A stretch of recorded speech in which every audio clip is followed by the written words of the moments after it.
ବର୍ଷଟିର ଆରମ୍ଭ ମୋ ଘରୁ ହୋଇଥିଲା। ସମୟ ସହିତ ଦୁଇଟି ଘରକୁ ନିଜର କଲି। 2025 ମୋ ପାଇଁ ଆଣିଥିବା ସବୁଠାରୁ ବଡ଼ ପରିବର୍ତ୍ତନ ହେଉଛି ମୋ ବିବାହ।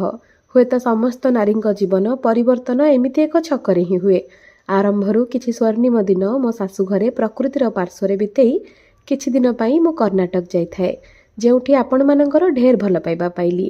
ପରେ ଓଡ଼ିଶାକୁ ଫେରି କିଛି ମୁହୂର୍ତ୍ତ ମୋ ବାପଘରେ, ସମ୍ପୂର୍ଣ୍ଣ ରଥଯାତ୍ରା ମୋ ସ୍ୱାମୀଙ୍କ ସାଥିରେ, ପରେ ରାକ୍ଷୀ ପୂର୍ଣ୍ଣିମା, ଜନ୍ମାଷ୍ଟମୀ ଏମିତି ଅନେକ କିଛି ଉତ୍ସବ ସମାନ ଓଡ଼ିଆ ପର୍ବ ସବୁକୁ ମୋ ପ୍ରିୟ ଓଡ଼ିଶାରେ କାଟି ମୁଁ ପୁଣି ନିଜ ଭବିଷ୍ୟତ ଓ ବସ୍ତାନୀକୁ କାନ୍ଧରେ ପକାଇ ଆସିଥିଲି ମୁମ୍ବାଇ।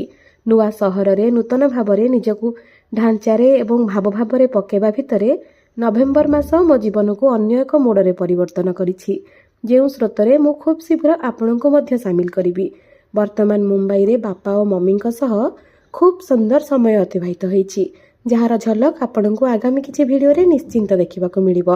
ମୋ ସହ ଆପଣଙ୍କର 2026 ଅତି ସୁନ୍ଦର ଏବଂ ମଙ୍ଗଳମୟ ହେଉ, ଭଗବାନଙ୍କ ନିକଟରେ ଡାକିବି।